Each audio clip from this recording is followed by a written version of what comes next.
All right, ladies and gentlemen, welcome to the Biss Knows Ball podcast. Today we're taking a look at two top-tier tight ends, and taking a look at them in the year 2027. This is the 2-year window face-off between Trey McBride and Samuel Laporta.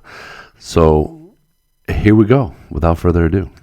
So either of these guys, if you have either of these guys and you're set at tight end. So for example, in my Dynasty League, I have Trey McBride and Brock Bowers. So I inherited this team, but I looked at that immediately and I was like, dude, I am set at tight end. I am Gucci beans. So I've been looking to ship one of my tight ends, specifically Trey McBride. But doing this exercise was good for me to kind of take a look at where I see them in 2 years. So let's take a look. So we have Trey McBride, who's currently 25 years old. This is a contract year for Trey McBride. So this is a big year. So I believe wholeheartedly in him. I think he might finish as the tight end one in Dynasty or in fantasy football here in 2025. So it's contract year. I believe they pay him and give him a second contract and keep him on board. He was their number one receiver last year and their number one target. Now that will depend on whether that continues. Will depend on if Marvin Harrison Jr. takes a step forward, which I think he may. But I still believe Trey McBride has the upside to be the tight end one. So like I said, he's in a contract year. He's tied to Kyler until 2029. Now, Kyler's interesting, right? So Kyler is a serviceable quarterback. He's decent for fantasy football. He's not great. I mean, he has the opportunity. On paper, he should be great. He has that great rushing upside that we love to see in a rushing quarterback. But he's not viewed like Josh Allen or Lamar or Jaden Daniels or Jalen Hurts. But he should be. But he just hasn't produced that way. And he's missed some games throughout the years too. But he just isn't viewed that way because he hasn't been performing like that. Does he have it in him? Sure. But I don't believe that that's in his range of outcomes any longer, if I'm being honest. The Arizona offense coordinator really emphasizes the tight end, as that was shown last year when he was I believe he finished tight end 2 on the season for in fantasy. He led the team in receiving receptions and yards.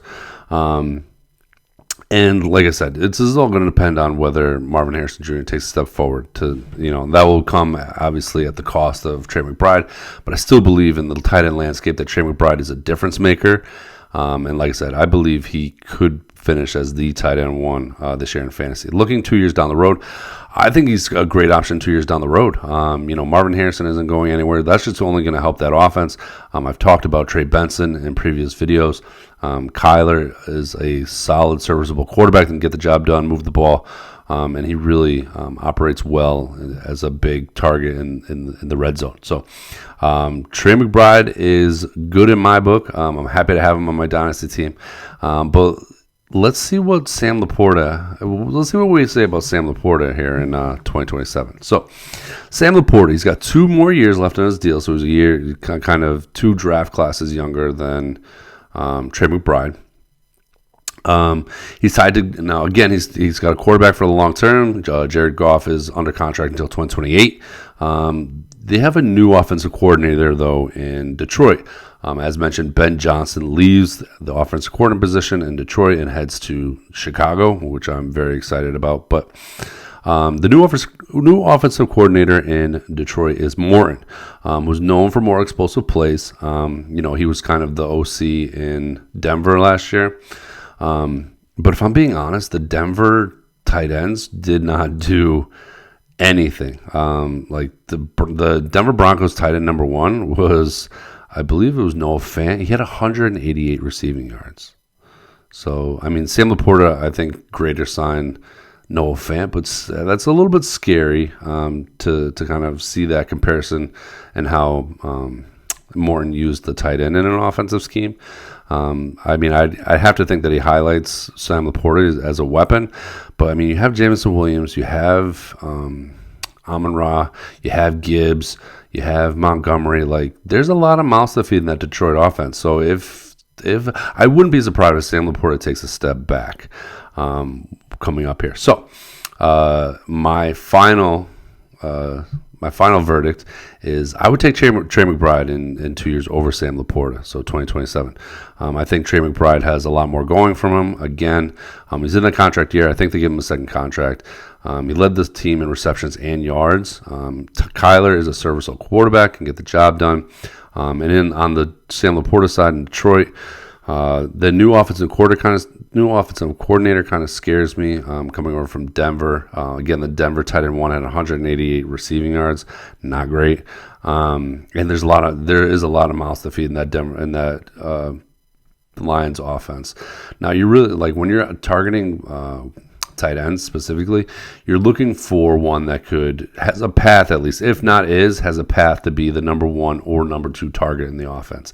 And Laporta, like I said, you have Amon-Ra, you have Jamison Williams, who took a step forward this year. Gibbs, absolute fantasy superstar. Montgomery is a beast around the goal line.